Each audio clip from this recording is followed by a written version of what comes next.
One Cut of the Dead is a very entertaining horror comedy movie from 2017 from Japan.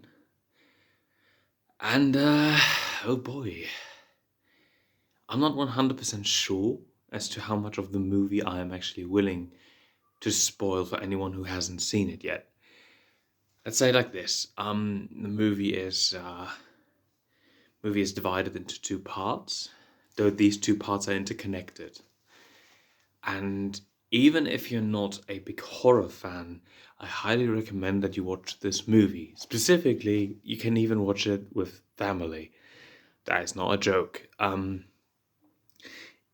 It might get somewhat scary to a certain degree within the first few minutes of the movie, but the horror aspect of it will become less and less important after the 30-minute-ish mark. Yeah. That's all I can say without spoiling too much of this movie. It is very funny. It is very rewarding to be rewatched. And once again, it is more or less family friendly after you cross the I think it's either the 35 or like somewhat 40-minute mark. Before that, it might come across as a very normal type of horror movie, but it isn't. And that's what's important. So, if you haven't watched it yet, you can watch it on Amazon Prime, I believe. Once again, the movie is called One Cut of the Dead.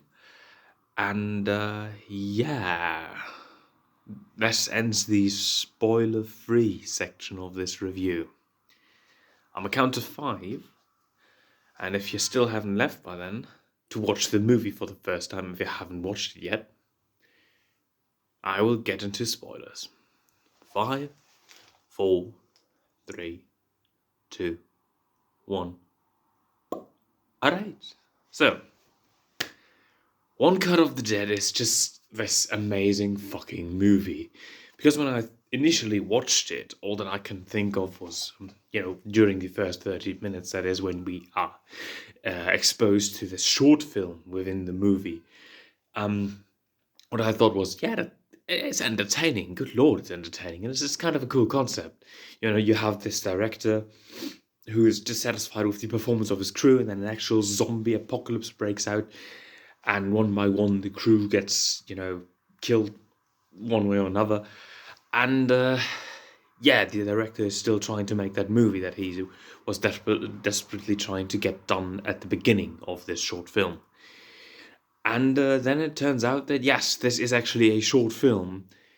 And what we are going to witness is the making of that short film within the storyline of the movie. This is not an actual making of the short film, but more a fictionalized version of, whatever studio actually produced the film One Cut of the Dead, even though the short film is also called One Cut of the Dead, the short film within this movie, but the movie still has its own fourth wall that doesn't get broken down.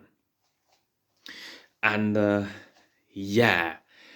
once you're done with the short film segment, you can get into, or we're getting into all of the actors and actresses' backstories, and not necessarily their backstories. We get some basic understanding of where they're coming from, but more importantly, we get to know as to why exactly this short film, the short film that started off this movie, looked the way it looked, and why certain scenes felt off, and why certain directorial choices were made, or as we figure out later on, those weren't really directorial choices at some time. Those were sometimes just accidents, happy little accidents, as this painter dude, I was about to call him Bob Andrews, Bob Ross, as Bob Ross would say.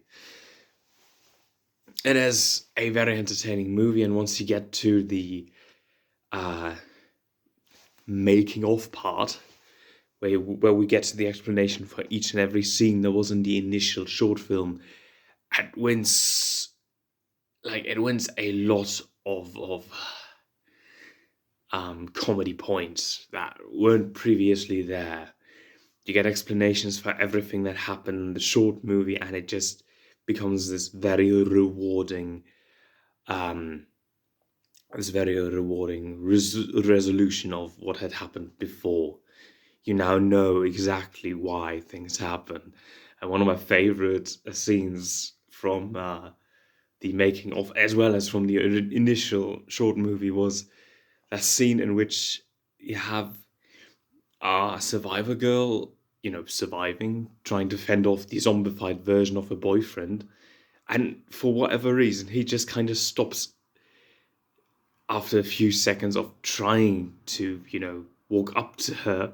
And then he keeps walking, but then he stops again. You have no idea what's going on in the initial short film. But in the making of segment, you realize that it had something to do with a certain aspect of the production not being in place just yet. And so they kind of had to stop him again. And then they had to direct him to keep going. But then they had to stop him again because things still weren't the way that they were supposed to be for that specific scene.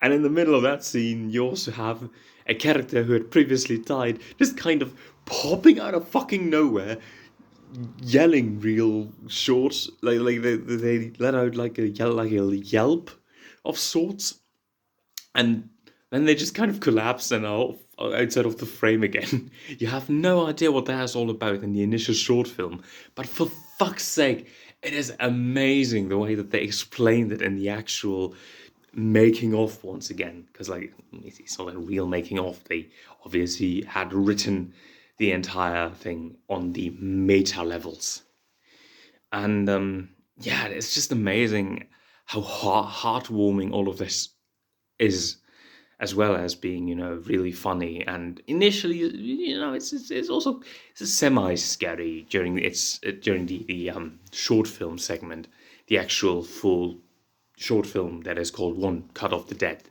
within the movie. The movie also ends on a very heartwarming note. The parallel that is drawn to a childhood photograph that one of the crew members had of their dad holding them up to take a photograph of something. I have no idea what it was, but that is paralleled with them having to form a human pyramid to hold up the cameraman because their camera crane broke. And they needed to do that for the final shot, in which the survivor girl is standing in a pentagram, looking menacingly at the camera. Because it's supposed to be a curse. That's what the explanation for the zombie apocalypse in the short film is. Or at least that's the implication. That's what the implication was supposed to be. And yeah, highly recommend watching this movie. Like, once again, even if you're not into horror per se, you're gonna like this. If you have any sort of, if you have any kind of funny bone within your body, you will, without a doubt, enjoy this movie.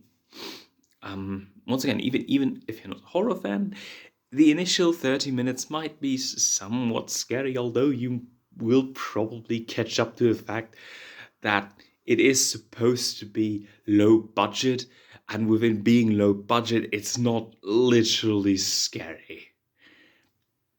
Sure, don't necessarily watch this movie with like little kids unless you 100% know that those little kids are capable of reliably telling fiction from fact.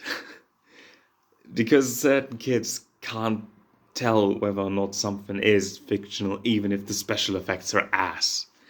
That's why we have kids shows, and why those don't necessarily need to have that big of a budget, at least if you're just out for a profit. Yeah, that's kind of everything I have to say. Oh yeah, another one of my favorite scenes is the explanation for the first zombie and why he is moving the way he does, which is that one of the crew members is a raging alcoholic, and he's basically blackout drunk, but he's still supposed to be used for one of the scenes, So they kind of have to puppeteer him around Weekend at Bernie's style. Weekend at Bernie's? Weekend at Murray's? I don't know. The one with the dead person that needs to be puppeteered around. Yeah, and that's kind of it, actually. That's all I have to say about the movie. It's really fucking amazing. Go see it. It's on Amazon Prime. At least it should be on Amazon Prime. And even if it's not on Amazon Prime, you can still watch it legally on completely legal platforms.